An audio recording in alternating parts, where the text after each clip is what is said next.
The student government's deep, huh? This year? Okay. All right. It's,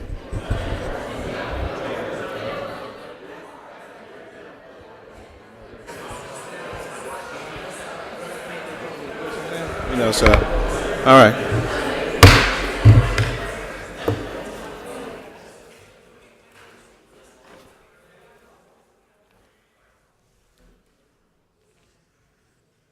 Thank you all, everyone. Welcome. Madam Clerk, would you please call the roll? Certainly. Good evening. Mr. Rickaman, Mr. McDowell, Mr. Duval, Mr. Vine, Mr. Davis, Mayor Benjamin. Here. Thank you. If everyone would join me for the Pledge of Allegiance.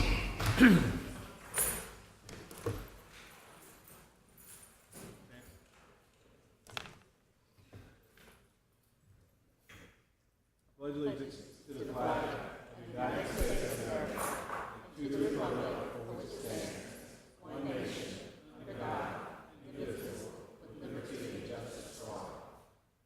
Reverend McDowell, would you bless us with a word? Yes, sir.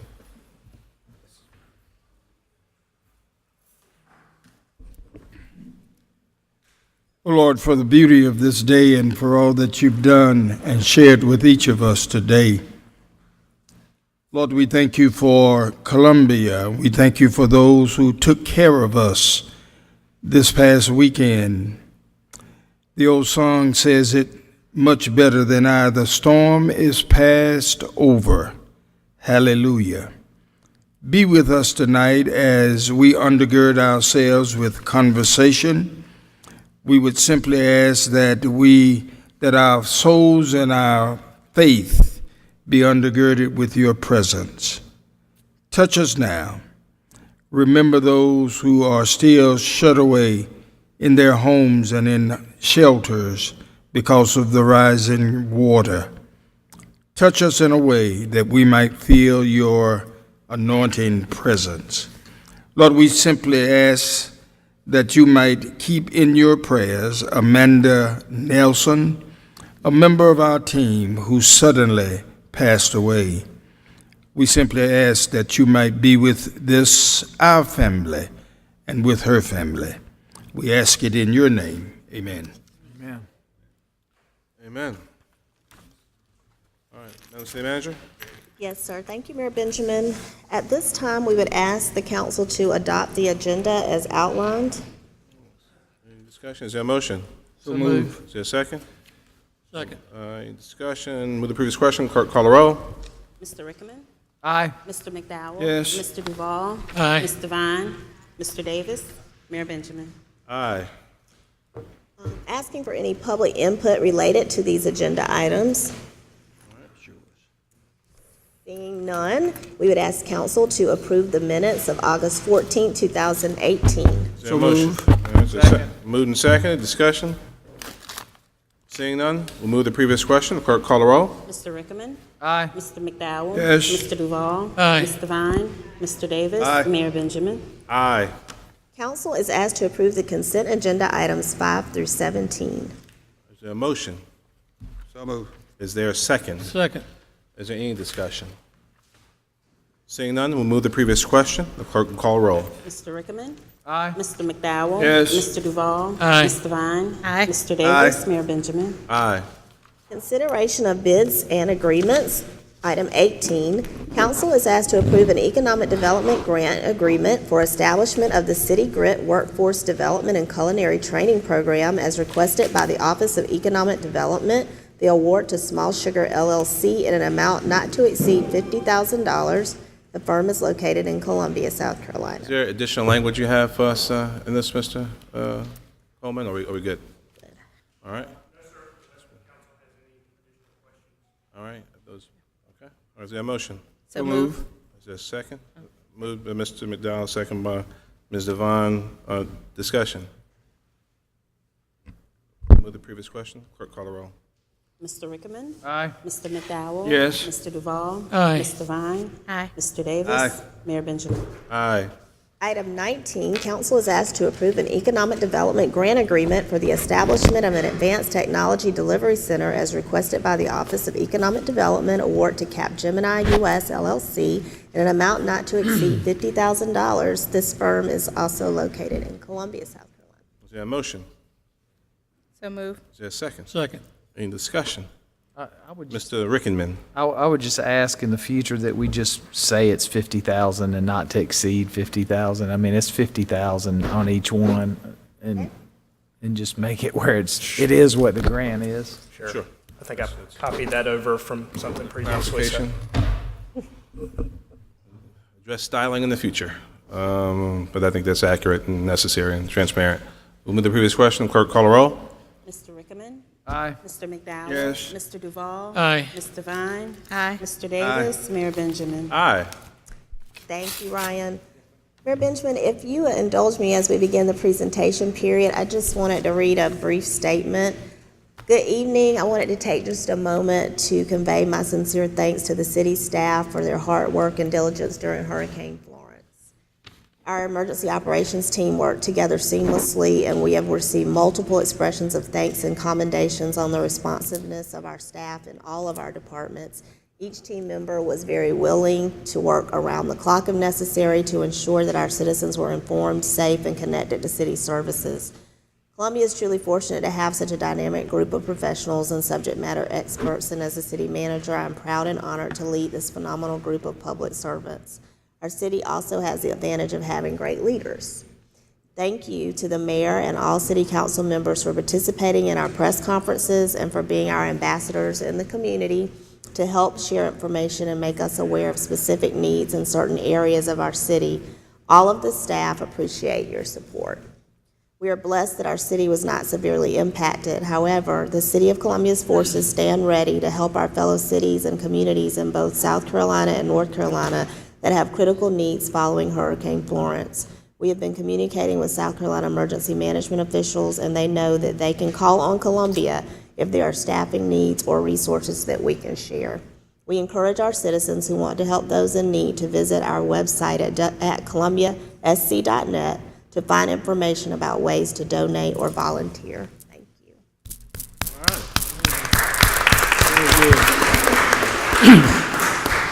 To that we say amen. Our staff was at the ready, working closely with all of our friends from every level of government, and we were fortunate to not have to deal with the storm as some of our sister cities in North and South Carolina have been forced to deal with. But everything was humanly possible. We were ready. I mean, I was very proud to see the level of readiness that we were operating at. So keep up the great work. Keep up the great work.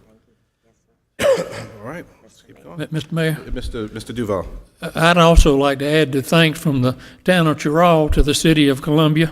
Y'all have been reading about Chirral, my hometown, in the newspaper.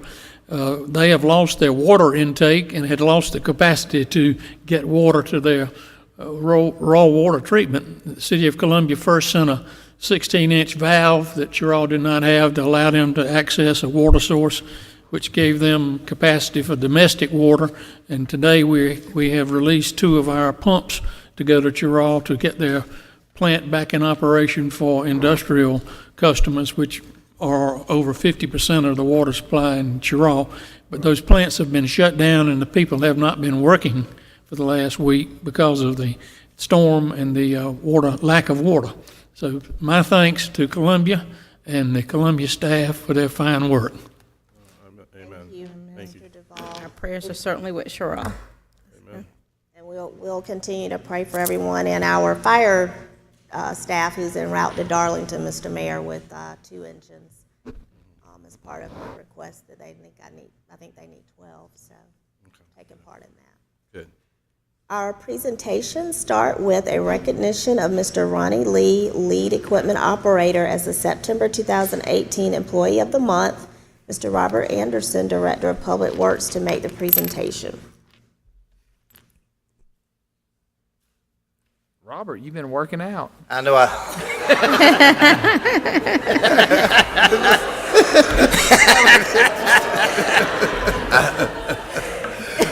Do I look better or worse?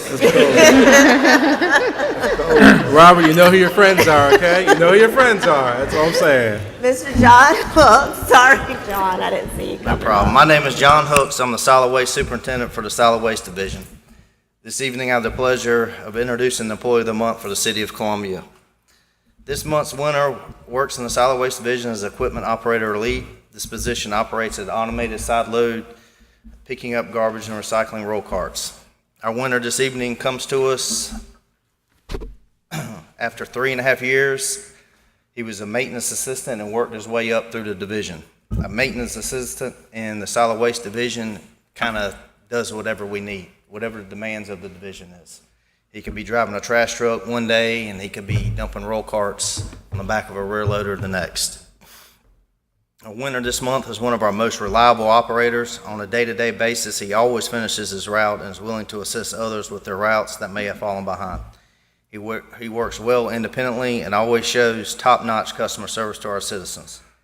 He's responsible for operating and maintaining a vehicle that costs the city $250,000 to purchase. He takes great pride in his job and an extremely safe driver. His dedication to the citizens, the City of Columbia, and his co-workers has gained him great respect from his peers in the Solid Waste Division. Without further ado, I'd like to introduce the City of Columbia Employee of the Month, Mr. Ronnie Lee of the Solid Waste Division.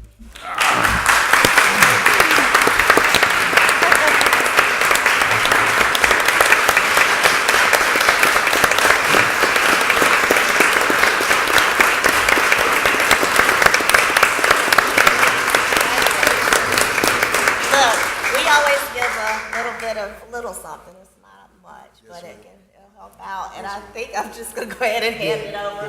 That's my And your precious babies, introduce them. That's my wife, Latrice Thomas. That's my son, Ronnie Jeremiah Lee. He got my whole name, and that's my son, Jeremiah Tayshawn. All right. Thank y'all so much. All right.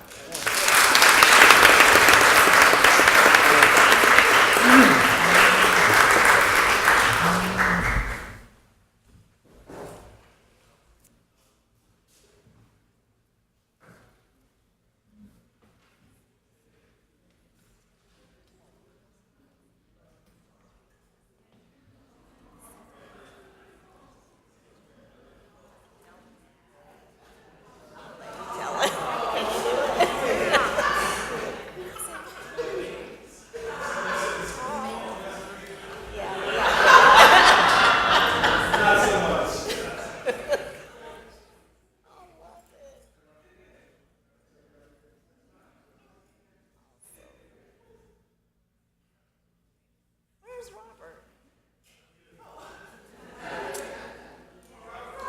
Robert.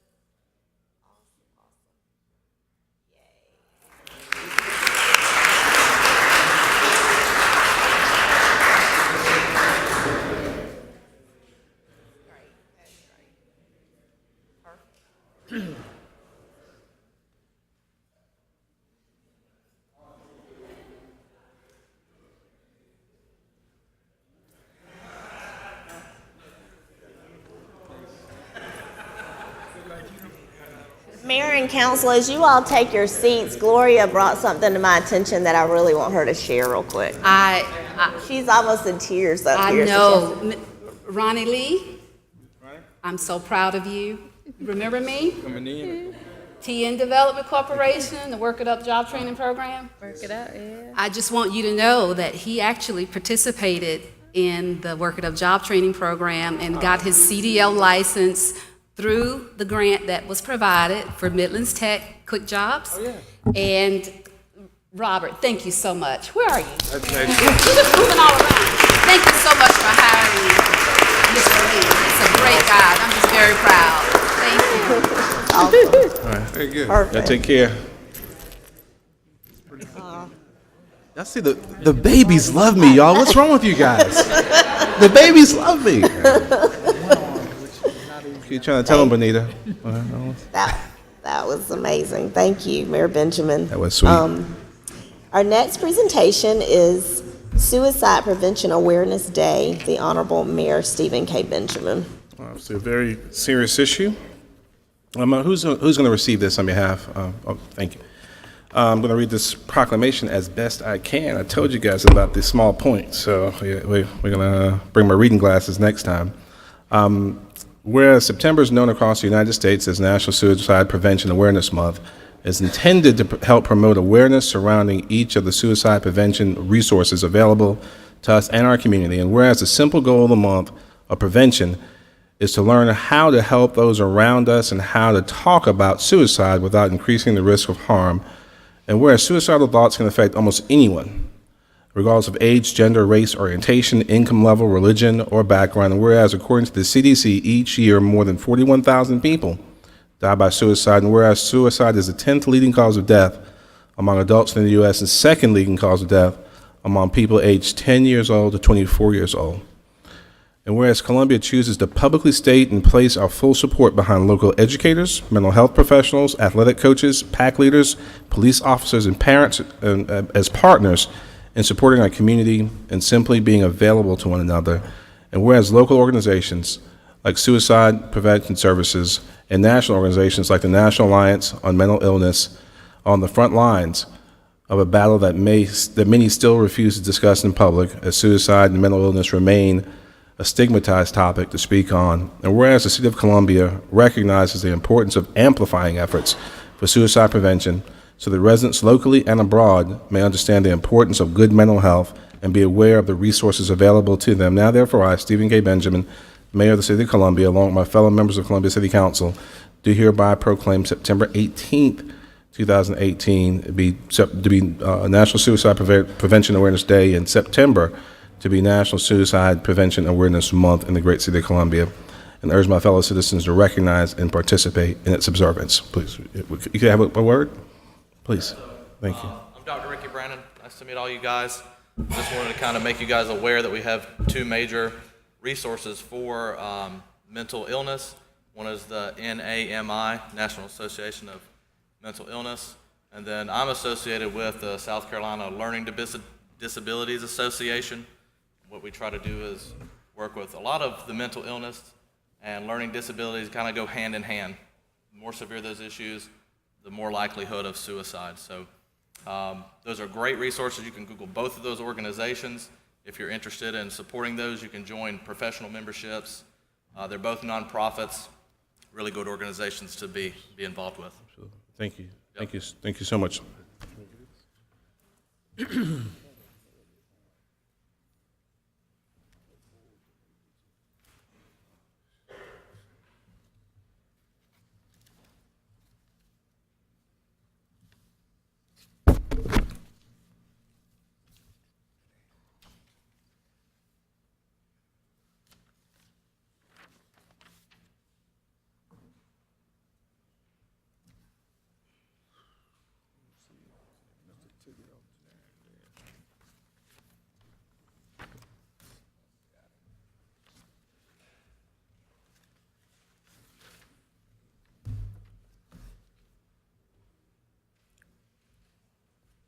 Mayor Benjamin, as we prepare for an update from our USC student government, I wanted to mention also that it is IT Professionals Day, and I know many of our young millennials are choosing Columbia for the growing technology industry here.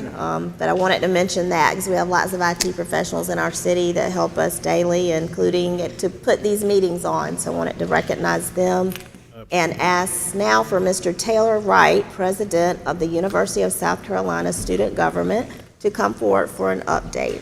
Mr. President. Yes, sir. I've seen you more today than I've seen you in I don't know how long. I like it. I've been here at City Hall all day. All day. But first of all, thank you guys for inviting me. My name is Taylor Wright. I'm a senior public health major at the University of South Carolina. I have the honor of serving as a student body president there. And again, thank you all for letting us come. Really quickly, if you want to go to the next slide. When we first got into office, the four executive officers got together and we put together 5 main goals. They are improving the quality of the student experience, promoting inclusion and equity, encouraging student involvement in the community, which is one of the reasons we're here today, advocating for affordability, accessibility, and transparency, and providing opportunities for student leadership development. So really to believe that when the university is stronger, Columbia is stronger. When Columbia is stronger, the university is stronger, which is why we started a new city group here in student government, and why Janie and Blake from the Office of Student Life come every week, and I'm really excited. So I'm going to pass it over to Janelle and Robbie so they can talk about the new student group that they started. Good evening, everyone. So my name is Janelle Moore, and I'm the new director of our City Advocacy Commission for Student Government. And my name is Robbie Anderson, and I am the new deputy director of the City Advocacy Commission for the University of South Carolina.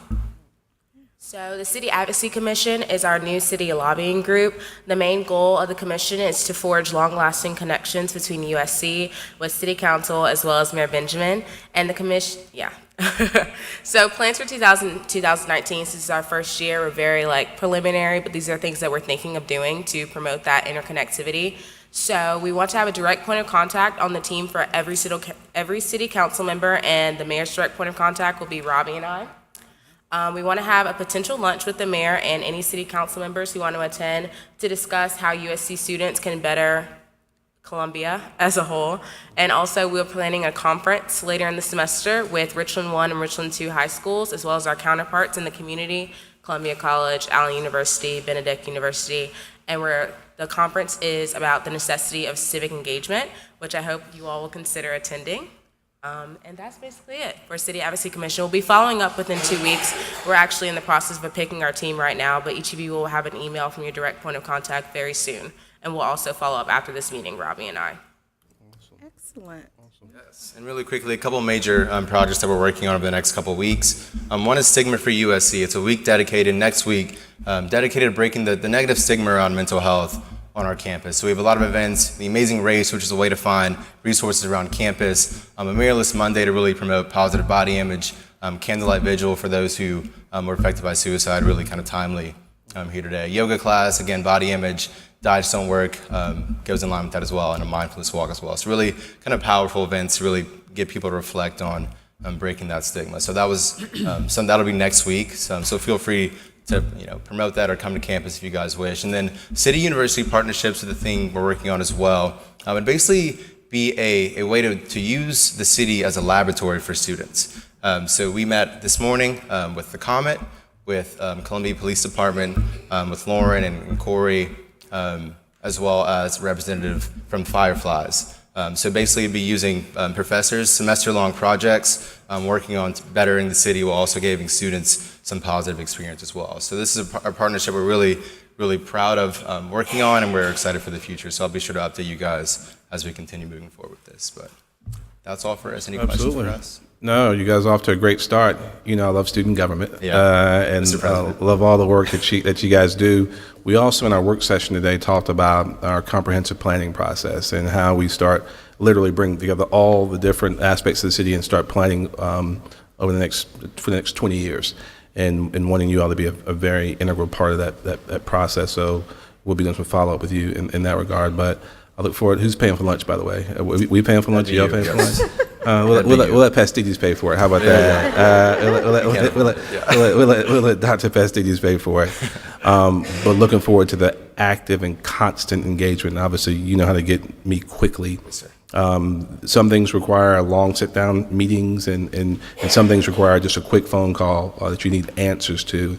And you guys are our citizens, and we feel responsible for you, whether you're from here or you're just here temporarily for 4 years or 4.5 or 5 years, or even longer. But we're so excited to have you here and excited about your collective leadership. It's going to mean a lot. Thank you, guys. Where's the whole crew outside downstairs? Where are they? They're still up there. They need to come. They need to come show. Okay. I'll get them to come down.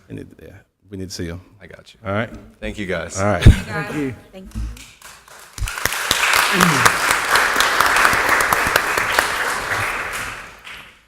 And Taylor, we need all the students on Main Street next Friday.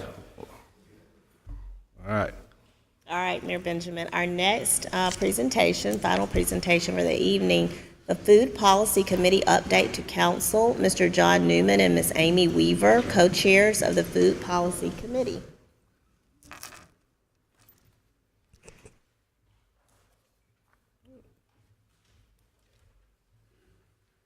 you, guys. See you back there in the back row. How are you? Members of Council, Mayor Benjamin, it's our pleasure to give you a report on the City of Columbia's first status report for the Food Policy Committee, which was just recently formed. I'm John Newman, and this is Amy Weaver, and we're co-chairs of the City of Columbia Food Policy Committee. Good evening, everyone. So again, my name is Amy Weaver, and the next slide shows a little bit who we are as a food policy committee. So we have a diverse membership, and the members are listed here. I won't read everyone's name, but they do represent the different sectors of the food system. We have farmers, chefs, education, nutrition, public health, food distribution, and food banks, social work, planning, and advocacy all represented. The purpose of the Food Policy Committee is threefold. One is to advise the City of Columbia staff, the council members, the mayor, the community organizations, and partners regarding food policy-related issues facing the city. Secondly, to recommend and advocate for policies and initiatives to promote sustainable, financially available local food systems in the Midlands area. And thirdly, to advance equal access to healthy food for all Columbia citizens. All right. So the picture that you see here was taken immediately following the City Council vote to officially create the Food Policy Committee last spring. We're excited to be the first government-appointed Food Policy Council in South Carolina. The committee officially started meeting in July 2017, and our initial meetings were about learning how food policy committees are structured and how they function. We invited food systems experts on various topics, such as food policy committee structures. We had Katie Wellborn from Carolina Farm Stewardship Association, and we also learned more about local food initiatives, including the Don't Waste Food South Carolina Initiative and the Columbia Food Co-op. We also learned about national initiatives on a phone call with Matt Jorgensen, and overall, the first few meetings had a fact-finding purpose, and they really served to determine who we are as a committee today. So after we had our presentations from experts, we devoted a session to prioritizing our areas of focus, and these areas of focus became our 5 official subcommittees you see here. We have food equity, evaluation and research, marketing and communications, procurement, zoning, and land use. Per the bylaws, each subcommittee only needs to have at least 1 full committee member. So through this structure, this involves any Columbia resident who has a vested interest in the work, therefore allowing more voices from our residents. And the picture that you see here shows some members of our procurement subcommittee at a recent event in partnership with the City of Columbia. In January of this year, we invited a local food system leader to help lead the committee in a strategic planning session. The idea was to fine-tune our goals and objectives and to come up with some unified policies. Our 5 subcommittees had already began to develop some strategies and goals and objectives, and the idea of this was to come up with some unifying, overarching beliefs and goals for the whole committee that we could all stand behind. And since we are a food policy committee, this was a potluck affair where the members brought hopefully mostly local food to the potluck, and where we got a chance to get to know each other a little bit better. These next sets of slides are slides that shows the priorities that we set at the meeting and what we're doing towards meeting these policies. So the first priority I'll talk about is food access. So an overall objective that we decided on as a committee is to increase access to food, and in particular, healthy food. We felt that no one in Columbia should be hungry. So the procurement subcommittee has been working on reaching this objective and recently established a Food Rescue US chapter here in Columbia. It's the first one in the state, and the chapter links food donors with receiving agencies such as food banks through the Food Rescue US app. The procurement subcommittee also partnered with the City of Columbia Solid Waste and Recycling Division, which recently received a $25,000 grant from DHEC to support marketing efforts for the app, with the goal is reaching as many receiving agencies as possible to ensure not only do we stop wasting food, but that we start recovering it and making sure that it reaches those who are in need. The subcommittee also hosted a screening of Wasted, which is a documentary about food waste. We did this in partnership with the Nickelodeon Theater, and it was a sold-out event in June. And following the screening, we had a talkback session to talk more about food recovery efforts and what we can do here in the Midlands. So the next priority is around community connections. So another area of focus the committee decided on is to gather feedback from city residents before making any policy recommendations to City Council. During our January strategic planning session, it was heard loud and clear from committee members that decisions really need to come from the bottom up. It doesn't make sense for a committee of food secure professionals to decide what's best for all city residents. Therefore, the goal of making community connections has been spearheaded by the Food Equity Subcommittee. And this subcommittee has been hosting community conversations or listening sessions in 3 neighborhoods so far. We had Pinehurst, Gable Oaks, and Hyatt Park. And these gatherings have been offered in the evenings with food and childcare provided to hopefully eliminate barriers for participation. So here are some pictures from one of the community listening sessions events. This was from our first one at Pinehurst, and you can see there's a room full of adults and children of all ages.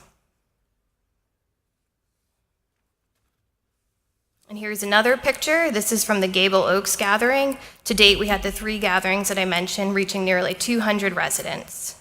And so far, there have been some reoccurring themes from these gatherings about barriers, mostly including transportation, the quality of food, that it's not the same quality in every neighborhood, affordability, and gentrification. But it's not all doom and gloom, and solutions have been brainstormed at these gatherings, including community empowerment, government incentives for business, and health education.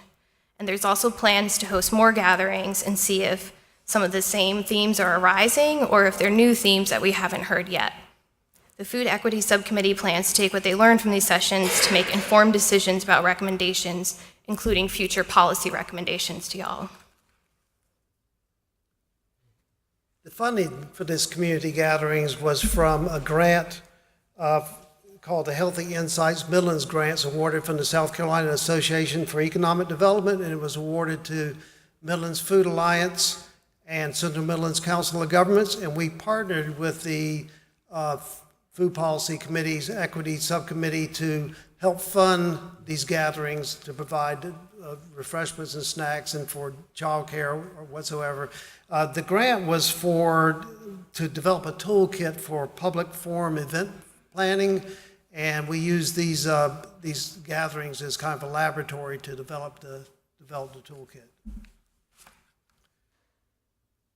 The next priority that was set was zoning and city codes, and the Zoning and Land Use Subcommittee had an excellent opportunity to input into regulations involving promoting healthy local food systems through making comments on the draft new city zoning and land development regulations. And the general areas of recommendations included providing less restrictions on urban agriculture and recommending that it was allowed outright or conditionally in more zoning districts than is currently drafted. Also, to include in the definition of the use crop production, ancillary and associated uses such as crop processing and distribution, and also increase allowances in neighborhood scale grocery stores and food outlets such as produce stalls and farmers markets to be allowed in residential and mixed-use zoning districts. And finally, to allow the full use of community gardens, in other words, the whole area of the community garden for alternative growing practices such as greenhouses, hydroponics, and container gardening.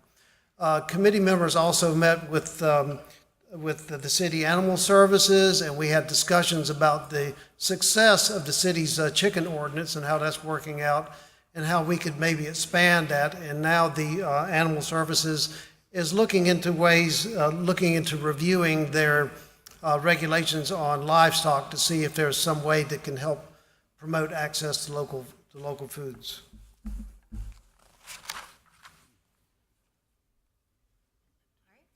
So as part of reaching the City of Columbia residents and making those community connections, we have a subcommittee that's devoted to marketing and communications. And so far, this subcommittee has developed a logo, as you can see in the seal on the bottom left-hand corner. They've also set up social media pages for us. We're on Facebook, Instagram, and Twitter, and our handles are listed there, so I encourage all of you to follow us on social media. And this subcommittee helps getting the word out about events such as the food gatherings that we've been hosting and sharing more information about initiatives, including the launch of the Food Rescue U.S. chapter. They're also working on developing a website, and this will include more information about the committee, as well as an eventual database with useful materials and resources. And I'd like to give them a shout out since they did develop the whole theme for our presentation tonight, too. The Evaluation and Research Subcommittee is kind of like our little internal committee, which helps gauge our process improvement and to monitor the full committee's progress. We've done a couple of things with this subcommittee. One of them is to develop a survey for an assessment to gather community committee members' feedback on how everything's going with the committee and give everybody an opportunity to, in an open conversation, how we might make changes as we go along. The subcommittee also oversees developing the action framework for each subcommittee to use, and it provides an accountability for each goal developed. All the programs and projects of the subcommittee should relate back to one of our key fundamental goals. It lists who the committee members are that are working on the project, what's been done so far, what's yet to be done. It just helps the committees keep track of and on time with our programs that we've developed. And just to say about the surveys, we had a baseline survey and then followed up again with a 6-month follow-up survey with many of the same questions asked, plus a few additional ones. And the key findings of that show significant progress in how the committee feels is that we've made a lot of progress in identifying goals and specific objectives. We think a lot of that is the outcome of that meeting in January.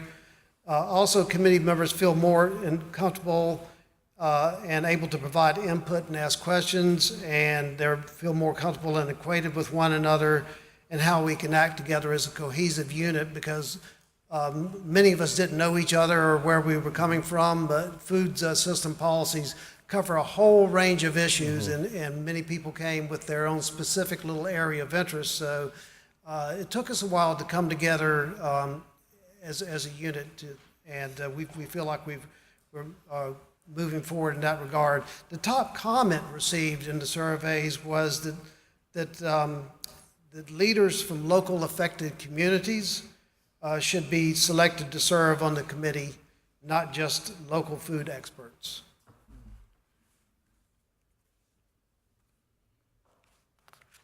So we do have members of the full committee and our subcommittees here tonight. If you guys just want to stand up. So on behalf of our City of Columbia Food Policy Committee and subcommittee members, I'd like to thank you for your time tonight. The Food Policy Committee is dedicated to improving access to healthy foods for all city residents, and we take this work very seriously. We look forward to our next time together where we can make policy recommendations after we're informed by the community's needs. There's certainly a great interest in improving our local food system here in Columbia, and I'm pleased to say that a lot has happened since this Food Policy Committee formed a little more than a year ago. Together, we can make Columbia a healthier city. Again, thank you very much for your time, and we always look for directions and for suggestions from council of what you want us to do, and we'd be glad to answer any questions that you may have as time progresses, and we're here for you. Well, I tell you, I guess we can clap first. That was fantastic. That was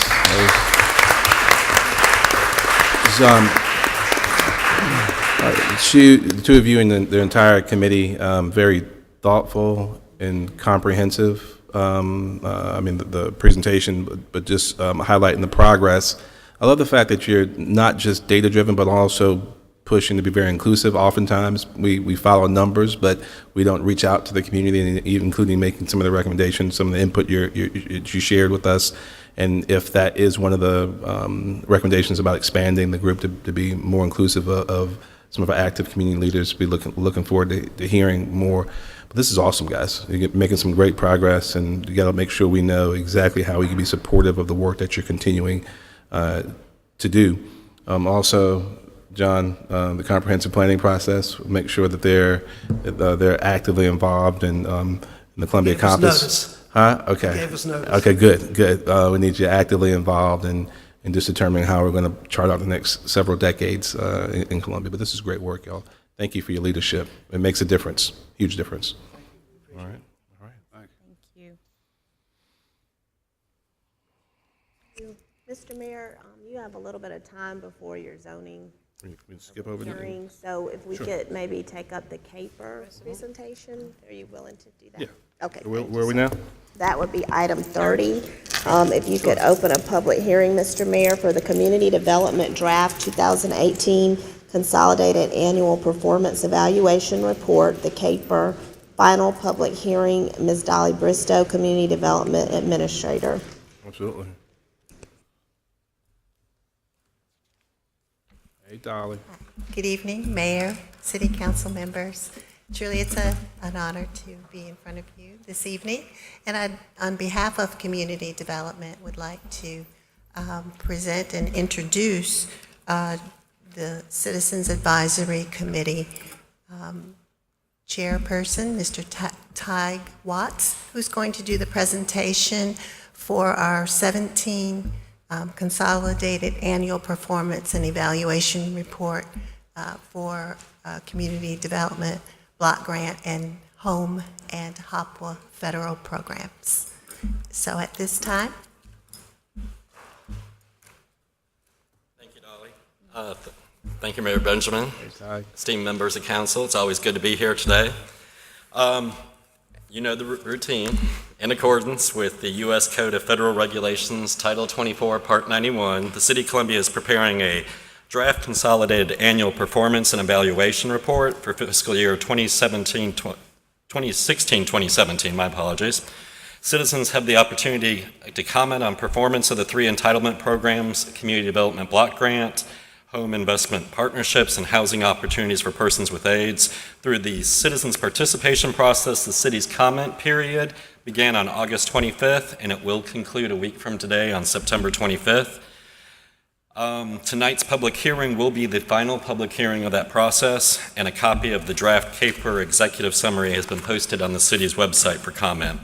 The CAPER report, along with citizens' comments, will be submitted electronically to the Department of Housing and Urban Development prior to September 30th, and all written public comments are welcome and can still be forwarded to the email address of coccomdev@columbiasc.net, or they can be mailed to Dolly Bristow at the City of Columbia's Community Development Department at 1225 Lady Street, or P.O. Box 147, Columbia, South Carolina. And the draft is also available on the city's website, like we said, at columbiasc.net /community development, or it can be picked up at the Community Development Department in person at 1225 Lady Street, Suite 102. This draft summary report highlights the 4th year of progress on the Community Development's 5-year strategic plan. In fiscal year 2017-2018, Columbia received $949,114 in CDBG funds, $434,739 in home, and $1.315 million in HOPWA funds, coming to a total of just under $2.7 million in new funding. CDBG had a total of $3.2 million allocated to projects, including $2.25 million in program income and revolving loan fund, and $47,797 in prior year funding. My apologies, there's a whole lot of numbers on this sheet I'm reading from today. So far, total CDBG expended came in at $2.1 million, total HOPWA expended at $1.229 million, and home had no expenditure. However, all the 2017 funds were committed to a home-eligible affordable housing project. So total expenditures from 2017 for all entitlement sources was $3.382 million. The city leveraged more than $5 million in private and other funds. And also during the the same fiscal year, HUD approved the CDBG Disaster Recovery Action Plan Substantial Amendment, which increased total funding up to $26,155,000, and as of June 30th, $1.289 million has been spent in activity delivery costs. I do want to highlight 4 areas and share a little bit of success that we had this past year. First, I want to talk about the accomplishments within the Office of Community Development. This year we implemented the Action Grant. Again, that stands for Assisting Citizens to Improve Our Neighborhoods. 14 neighborhoods received funds for beautification, landscape purposes, street sign toppers, and park improvements, which totaled about $12,000 in general fund dollars. The Community Development Office also received the 2018 John Sasso National Community Development Week Award for its planning and implementation of its National Community Development Week celebration, with various activities and concluding with the Community Development Block Party. Over 15 departments participated in and more than 450 citizens served. And if you think that was a great block party, I can tell you we're already planning for next year's, which is going to be even better. And then finally, under community development, the office served more than 300 low to moderate income customer care clients, providing $66,287 in payments through the Change Up program. I want to highlight just a few accomplishments in CDBG this past year. Under the public service category, I call that category 1, we helped fund the individual development account, IDAs. 25,000 total dollars were spent there, which secured 3-to-1 match savings programs and enrolled 14 participants. Additionally, $41,418 was spent on the Bank on Columbia. There we had 8 bank accounts open, 72 Bank on Fresh Start workshops, and more than 1,470 participants learning the responsibilities of fiscal management. Additionally, Homeless No More received just under $50,000 for the St. Lawrence Place After School and Summer Camp, which served more than 50 homeless and low to moderate income youth. The City of Columbia's Office of Business Opportunities received $18,747 for capacity building and helped establish the executive board and bylaws for City Foods Co-op Marketplace. And finally, $9,283 went to Fast Forward, for which we all know they do such a great job with, providing job skills training and certification for our veterans. Some more accomplishments we want to highlight in the area of infrastructure and public facilities. The City of Columbia's Arts Center retrofit and construction project. We allocated $456,644 to that project, which was completed, and a grand opening was held in September of last year. A multitude of programs and classes have been available that promote diversity and multicultural events, and more than 2,500 persons have benefited from the experience at the Arts Center through classes, programs, open studios, or First Thursday multicultural events. Some more accomplishments we want to hype up, our acquisition and demolition category. The King Lion Street redevelopment area acquisition and demolition project has moved forward. We were delayed a little bit due to the late approval of the annual action plan, but the environmental assessment is underway. The completion is estimated in December of this year. Additionally, the Booker Washington Heights redevelopment area acquisition and demolition project, once again, it got off to a delayed start because of the late approval of the annual action plan. However, environmental assessments have been completed, contract negotiations are underway, and we expect to be completed on that project around December 28th of this year. And then finally, the last thing we want to share some success with you in is the area of economic development under community development block grants. There, the Office of Business Opportunities Commercial Investment and Retention Program. We saw environmental assessment completed, and both facade improvement and commercial revolving loan programs are underway. Completion, again, is estimated in December of this year. Under the Housing Division, City Lender Initiative, Community Development also completed 15 affordable housing loan programs, which put more than $1.75 million out there in the community. 4 City Lender 1 loans totaling about $127,680, and 19 City Lender 2 loans coming for a total of $662,000. In addition to 3 employee loans of $157,000, and we used over $2.75 million in federal and grant fund, general fund dollars, leveraging over $3.2 million in private bank dollars. 18 environmental assessments were completed for the Maintenance Assistance Program, homeowner rehab. Estimated project there is, again, in December. We promoted 35 city housing programs. We assisted over 550 individuals with credit counseling and home ownership, and home funds were used to further the city's commitment to make home ownership more affordable for very low, and moderate income persons. Down payment and assistance and affordable housing loans are made available to remove the obstacles of home ownership, and 2017 home funds will be committed to an affordable housing project, the Homes for Hope, in the Edisto Court redevelopment area. And then finally, the HOPLA program. We do have some highlights there.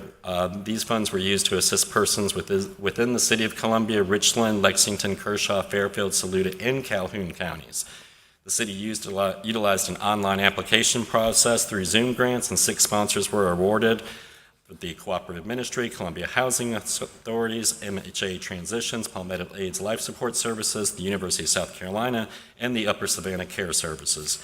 These funds provided housing needs, supportive services, short-term emergency rental and mortgage and utility payments, case management and vouchers, as well as housing assessment services to this population. During this period, more than 100 households received tenant-based rental assistance, 579 persons received supportive services, and another 173 persons received short-term rent, mortgage, and utility assistance. The Community Development Department is committed to making the City of Columbia and its neighborhoods a better place to live and work. It is through these efforts and in this department and the city that we both strive to provide safe, decent, affordable housing, a suitable and sustainable living environment, and economic opportunities specifically for low or moderate wealth individuals and families. And if I can ask for one more right, if I can, I'd like to publicly recognize the members of the Citizens Advisory Committee, David Jackson, Walter Marks, Patricia Brown, Marvin Heller, Trey Taylor. These individuals and myself have worked very strongly together, and we are a very well-oiled machine, and they are among some of the best and most committed people I know personally. So let's give it up to them.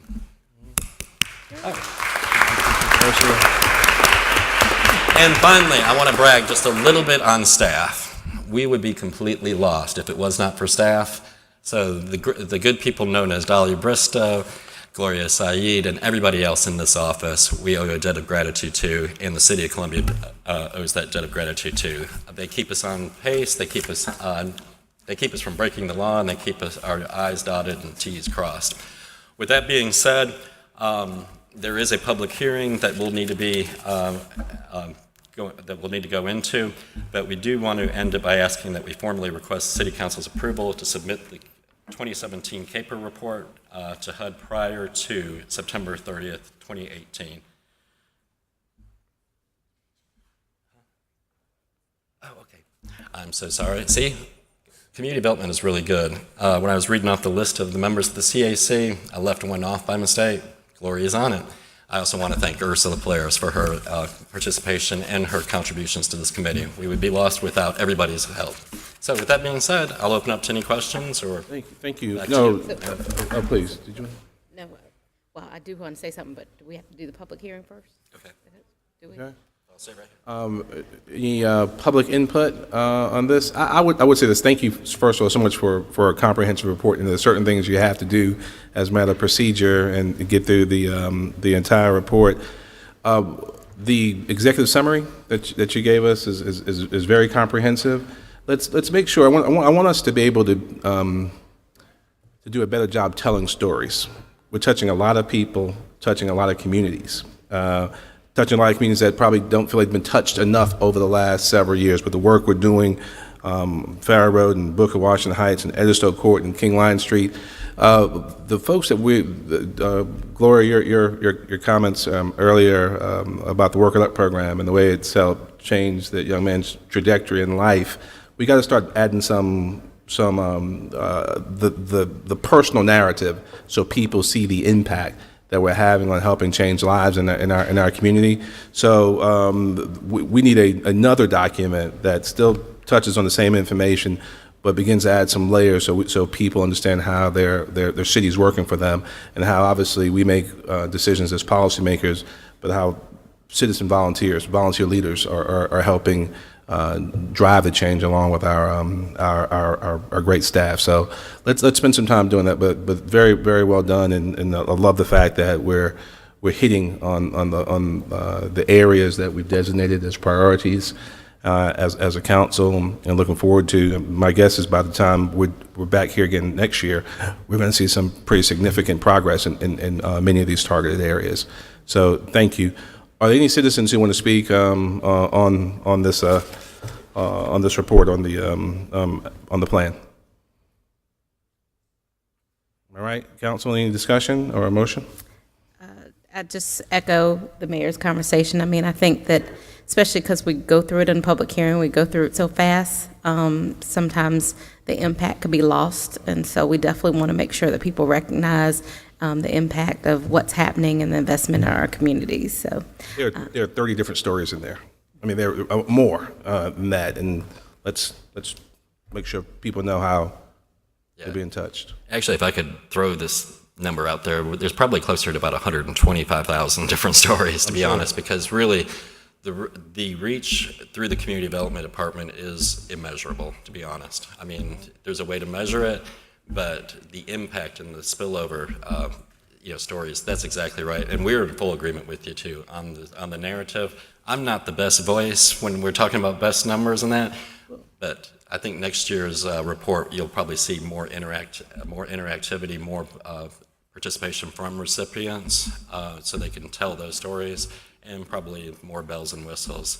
And if not, then I need to apologize for staff, because I probably just set them up to do a whole lot more work. Public narrative is so important. So we need to approve it.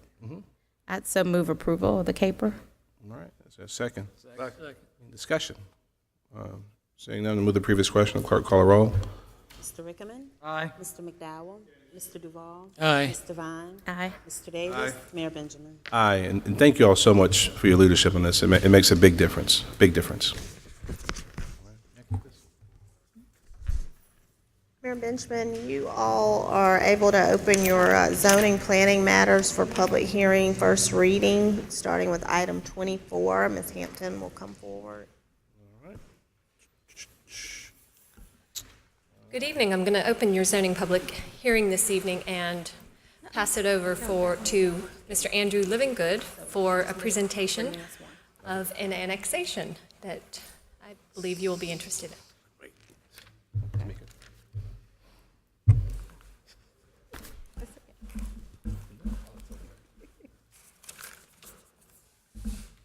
Hey, good evening. Hey, bud. Sure, how are you?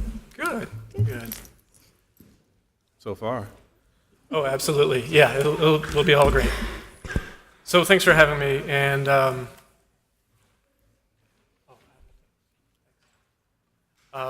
so agenda item number 24, it's a request to annex about 44 properties in the Garden Springs neighborhood into the city of Columbia, using what's sometimes referred to as a 75% petition. And here's some of the addresses, actually all the addresses. And this is the aerial of the neighborhood off of Leesburg Road. And this petition for annexation has been signed by 82% of the freeholders in the neighborhood, owning 78% of the assessed value, which exceeds the 75% requirement in state law. And I'll get into that in a little bit. But to kind of talk about some of the questions right off the top of the meeting. Staff recommends approval of the annexation request, and staff and the Planning Commission have recommended a land use classification of urban edge residential small lot, which is also known as UER-1, and a zoning of single-family residential, RS1B, when the property is annexed. These classifications would align most closely with the character of the existing homes and properties in the neighborhood. So for some background, Mr. Ed Bass with the Garden Springs Neighborhood Association, seated here, did contact me actually over a year ago with some questions, and his two main concerns were, like many donut holes in the city of Columbia, there's a lack of infrastructure, and one of the things that this neighborhood is missing is sewer. There are about a quarter of the homes in the neighborhood have sewer, but there are not sewer lines there. So we talked about that, and also he understood that there's benefits for homeowners to annex into the city. Contrary to what sometimes it might seem like, it actually does save homeowners money. Actually on your tax bill, which includes, if you're not incorporated, it includes your property tax bill, but also your solid waste fee. You could have up to a $265,000 home if you're a homeowner and come into the city and still save money. So that's fairly significant, something I think it's important to realize. You become downright persuasive. You're getting good at this. So anyway, that said, and just to be upfront, I mean, there's different pros and cons with the bills. There's basically 4 bills that are affected. There's a property tax bill, real estate property tax. There's a vehicle tax. Sure.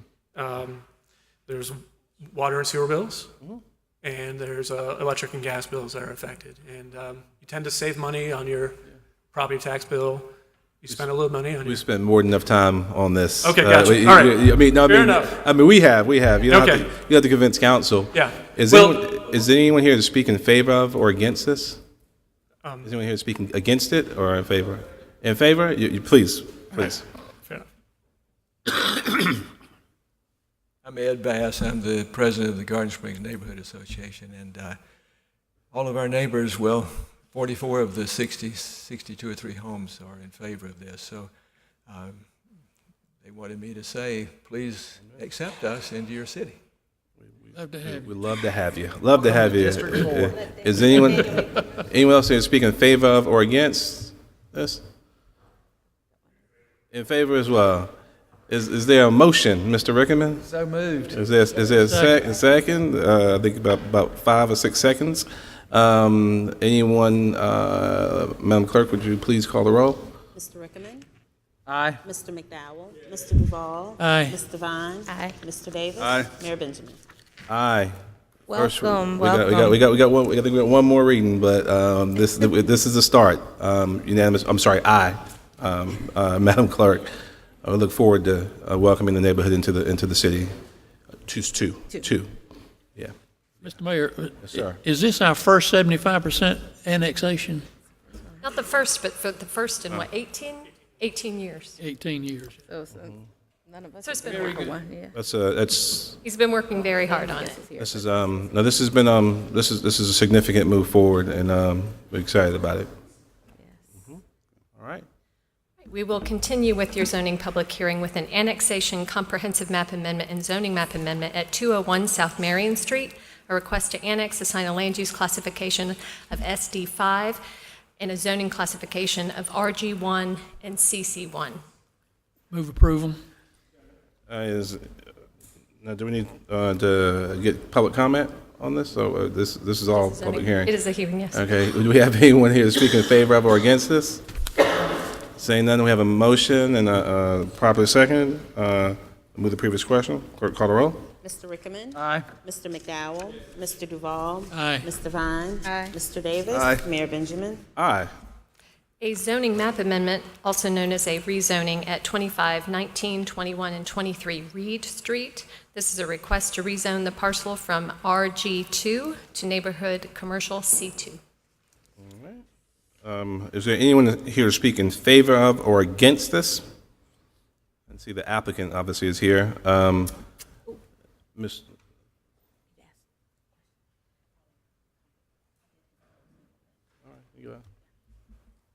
All right, Mr. McDowell, any discussion? All right. Move. Yes, sir. Please. Move. All right. Is there a second? Second. Moved and properly in second. Move the previous question. Clerk, call the roll. Mr. Rickerman? Aye. Mr. McDowell? Mr. Duval? Aye. Mr. Vine? Mr. Davis? Aye. Mayor Benjamin? Aye. Ms. Devine has recused herself. A All right. zoning map amendment at .07 acres on the north side of Corolla Avenue to include, the PUD includes 822, 821, 907 Corolla, 4914 Pinner Road.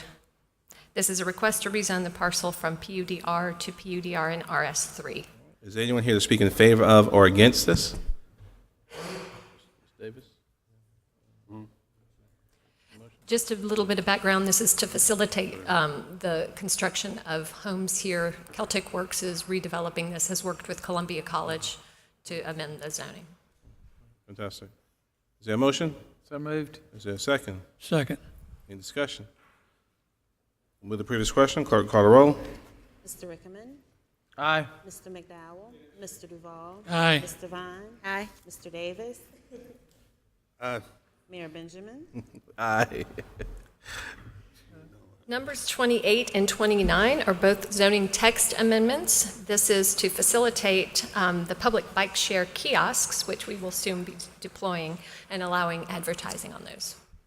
Looks exciting, by the way, even though it looks really good, the locations we've seen set up so far. Is anyone here to speak in favor of or against this? So moved. Is there a second? Second. Second. Any discussion? Seeing none, we'll move to the previous question. Clerk call the roll. Mr. Rickman. Aye. Mr. McDowell. Mr. Duval. Aye. Mr. Vine. Aye. Mr. Davis. Aye. Mayor Benjamin. Aye. That concludes your zoning public hearing. So we took them both? You took 28 and 29 at the same time? Yes, sir. Okay. All right. Fantastic. All right. Madam City Manager? Yes, sir. Item 31, beginning our period of resolutions. Resolution number R 2018-060, authorizing the city manager to accept a quitclaim deed from the South Carolina Department of Transportation for the transfer of approximately .02 acre of right-of-way area at Blossom Street and Santee Avenue adjacent Is to there a motion? Richland. Moved by Mr. Rickman, second by Mr. McDowell. Any discussion? Seeing none, we'll move to the previous question. Clerk call the roll. Mr. Rickman. Aye. Mr. McDowell. Mr. Duval. Aye. Mr. Vine. Aye. Mr. Davis. Aye. Mayor Benjamin. Aye. Item 32, resolution number R 2018-088, authorizing the city manager to execute any documents necessary to purchase certain properties affected by the 2015 flood through the property acquisition program. Is there a motion? Is there a second? Second. Is there any discussion? We're going to vote by acclamation. No, we'll move the previous question. Clerk call the roll. Mr. Rickman. Aye. Mr. McDowell. Mr. Duval. Aye. Mr. Vine. Aye. Mr. Davis. Aye. Mayor Benjamin. Item 30. Happy aye.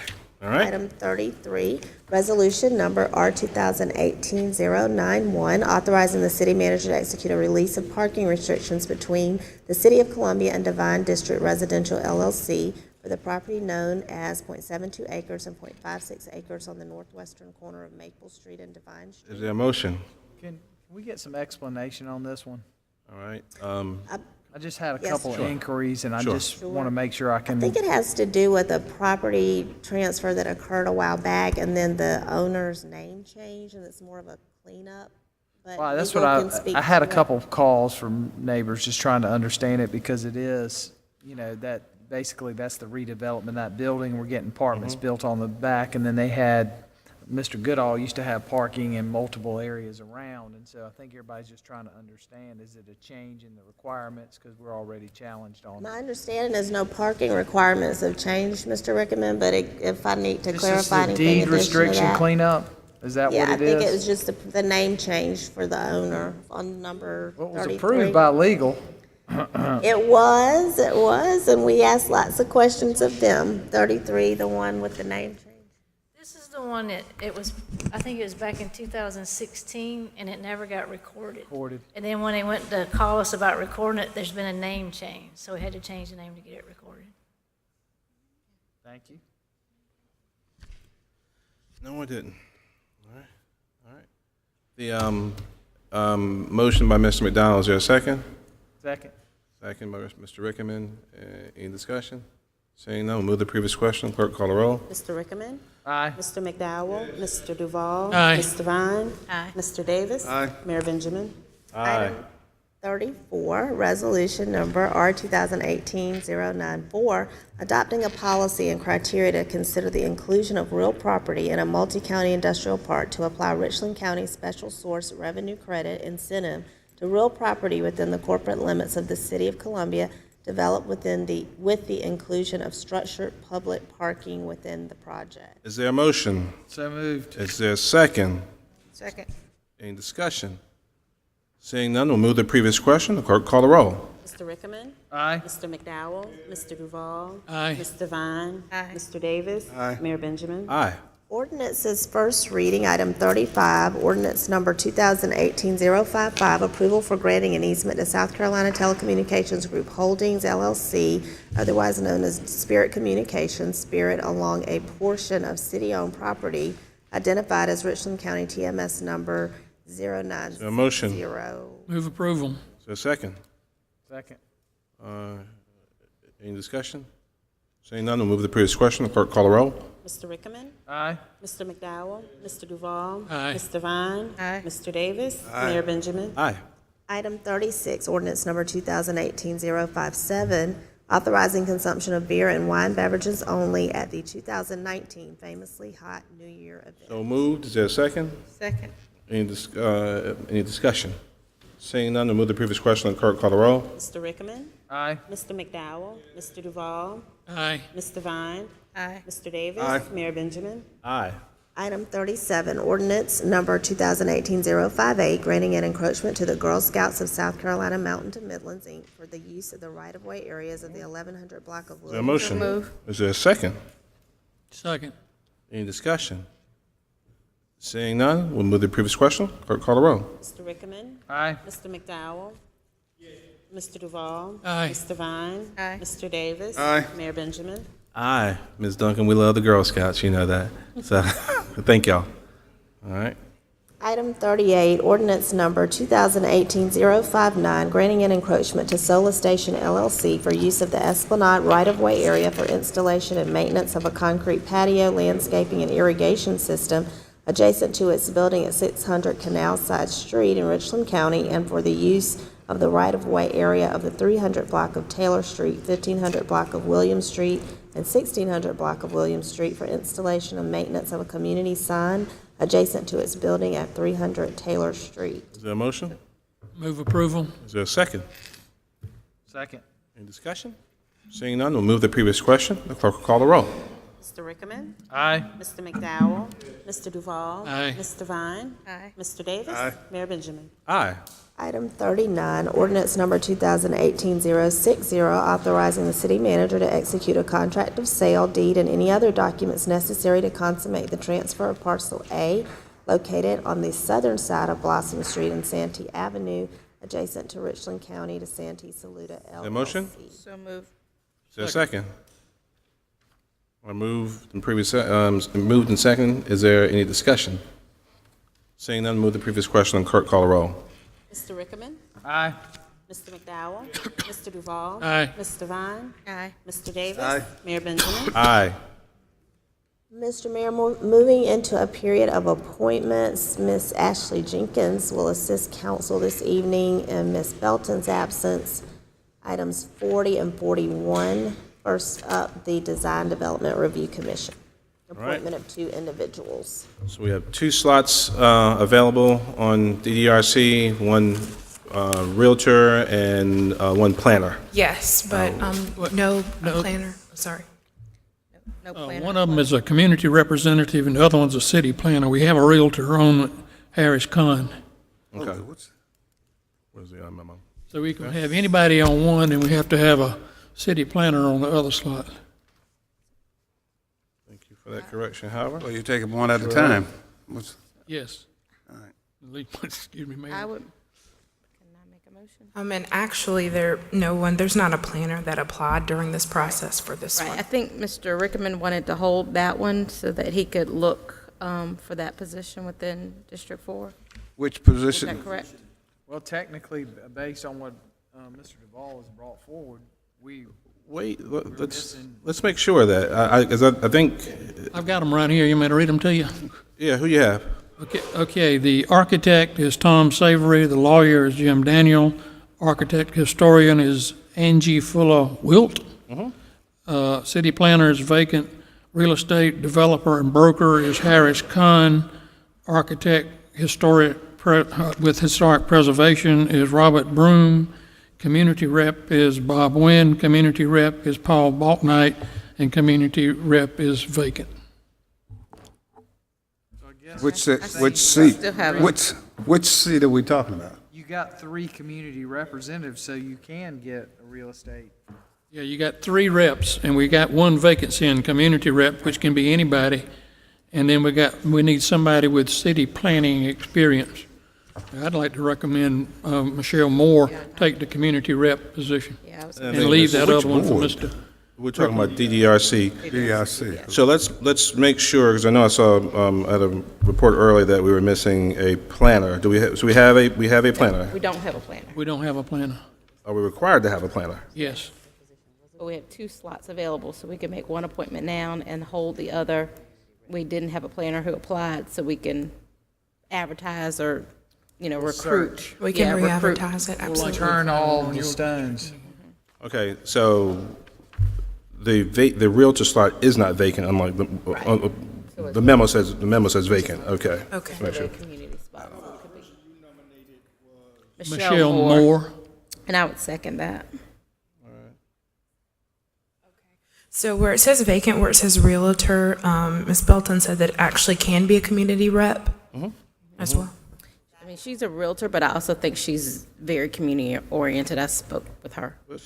Oh, Michelle Moore. Michelle's excellent. I just want to make sure we're covered on our disciplines before we move forward. That makes 3 representatives from District 3. Just want to make sure everybody understands that. But you're going to be seeking. I'm going to hold the planner and try to find somebody to fill that spot from District 4. You're not interested in moving forward one of the candidates we discussed earlier? Not a planner. Well, he's got a law degree. It's not a city planner, though. Oh, he's not in your district.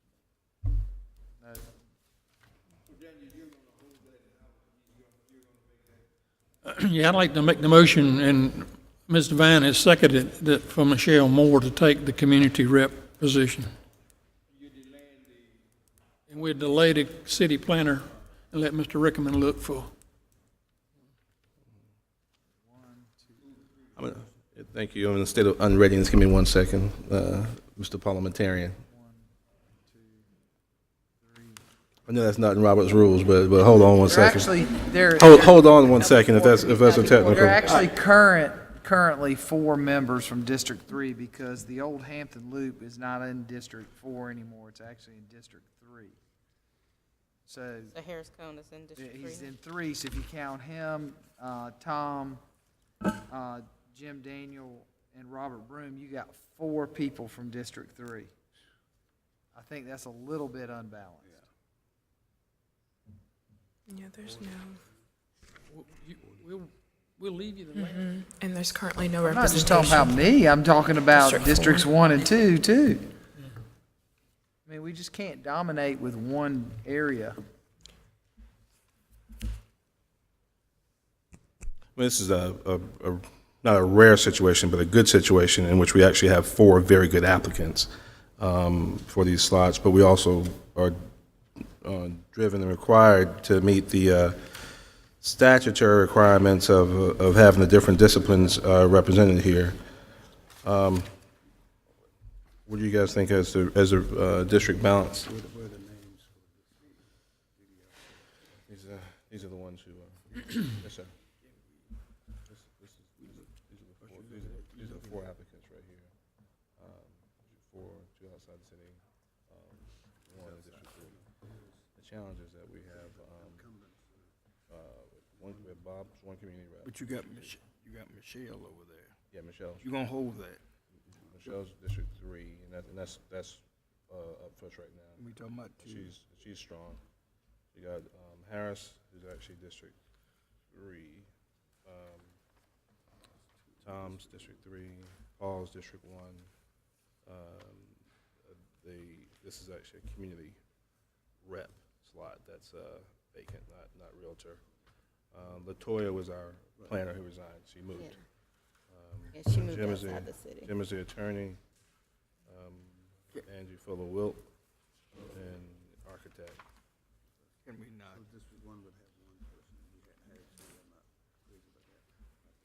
Can we vote? I do too. Steve, can we vote? Can we vote on Michelle? Have I got 1 and 2? Yeah, what now? I have 1 and 2. Yes, you have 1. You have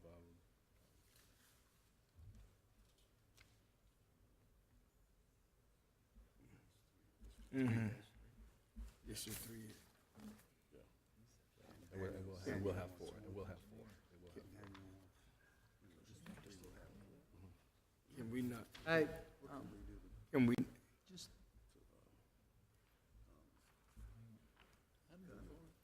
Mr. Mayor, Yes, sir. just if you take a minute and look at Mr. Gregory's, Strong. yeah, well, he spent 7 years as civil engineer. I think that could easily fill the city planner spot, my opinion.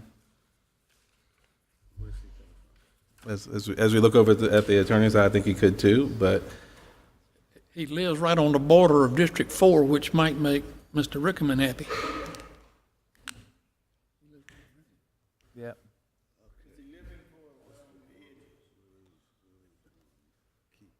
He lives with all the city employees that don't live in the city. District 3 will have, 4 will have 1. Yeah, one. And District 3 will have, They currently have 4.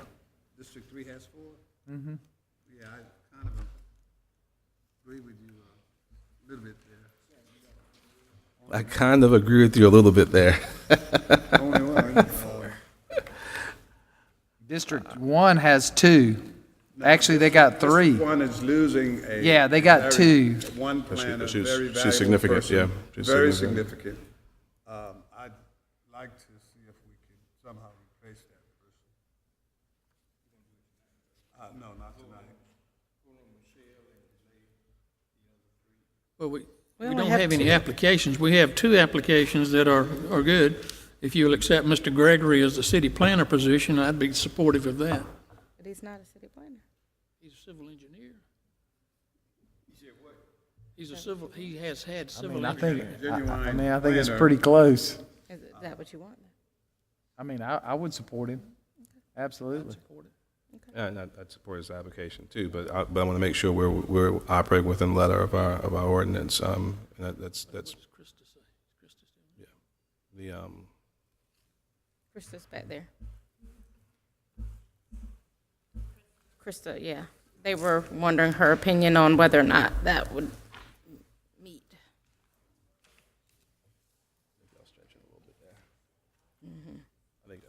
Sure, Krista will speak to this for you regarding running it by archive. We could run that by archives and history to see whether it meets the federal regulations. Okay. Will you do that? So why don't we Can we elect him? move forward with that assumption, and if we're told no, then we'll have to choose a different path. So the motion is to appoint Michelle Moore and John Gregory. Right. So moved. Move the previous. Any further discussion? Seeing none, move the previous question. Clerk call the roll. Mr. Rickerman? Aye. Mr. McDowell? Mr. Duval? Aye. Mr. Vine? Aye. Mr. Davis? Aye. Mayor Benjamin? Aye.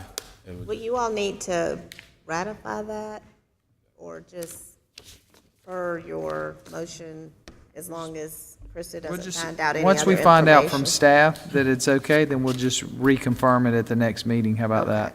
No.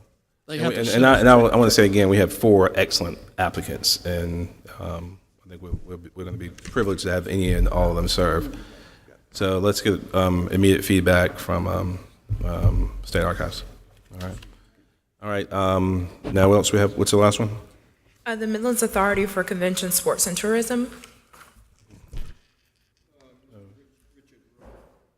Second. I'd like. We cannot defer that one. Can I defer this one? I'd like to defer this for future discussion. Yeah. All right. Yes. Thank you. All right. Yes, sir. Thank you. Got it. And Rick's awesome. Now, he also serves in another. Thank you, Ashley. Yes, Teresa.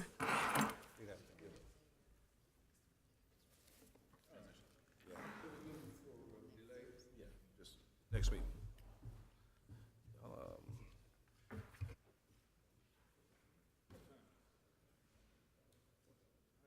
Action mode tonight. I like that.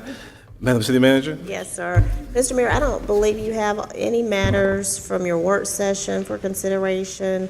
I'm not sure if there are any committee reports or referrals. Any committee reports or reports out? I have a couple of citizens who signed to speak. Ms. Ursula Polaris.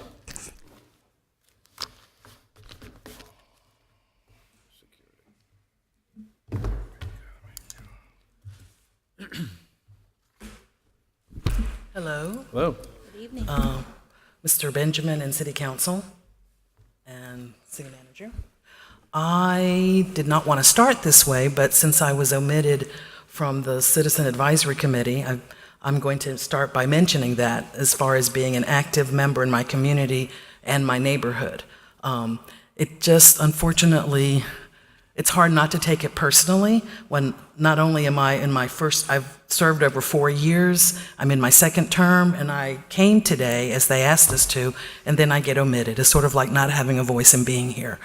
Again, I mostly mention that to, again, show my activity in the neighborhood and in my community. I want to address something that I think I've already mentioned to Michael O'Neill. He's the deputy of the code enforcement. And that is to have numbers written on the code vehicles. I unfortunately had a situation with code, and so because of that, I believe that it was unfair and unjust, but it is the past. I'm proud to say I'm in compliance, so that is the past. And because of my interaction with them, I realized the need to be able to recognize a vehicle at a distance. We have fire trucks that have numbers, police cars that have numbers, not little numbers, but on the side and in the back that you can see at a distance. To not have any recognition makes it difficult to know the encounters with code enforcement. And I think that's very important. I would like to spearhead that plan or project, or perhaps you can say what's the best way to go about having that done. I mentioned it to Michael O'Neill. He said, what a great idea, we should do that. I've called Chief Holbrook, but I've not had him return calls because of this code situation it's in the past now, so I'm hoping that my phone calls will start to be returned. I would consider myself to be multifaceted with many interests and concerns and talents. So I'm not defined by one incident. So when someone can read minds or know what I'm going to call about, I'd like to know how they do that. So I have had interests and concerns, but my calls haven't been returned. So I hope that that will change now. And so this is something I think that just needs to be addressed. How can we go about doing that? Thank you for sharing the idea. It starts with the city manager, so she's heard the idea, and we'll take it from there. Okay? Because I also called her, but I haven't had a call back. So Sure. I know. We've obviously been going through various processes and administrative processes and procedures, and now that they've been addressed, I'm sure we can handle things very differently. Okay, great, thanks. All right, thank you for being here. All right. Is there a non-debatable motion to adjourn? Second. Move the previous question. Clerk, call the roll. Mr. Rickerman? I'm sorry. Wait. I apologize. We have one more citizen who's asked to speak. Is it Roddy? I can't read the last name. W.J. Roddy, or is that addressed earlier? It must have been earlier. All right. Any other citizens who wanted to speak did not sign up? Will the previous question? Clerk, call the roll. Are you? All right. Please call the roll quick. Mr. McDowell? Mr. Duval? Aye. Mr. Vine? Aye. Mr. Davis? Aye. Mayor Benjamin? Aye. Have a good evening.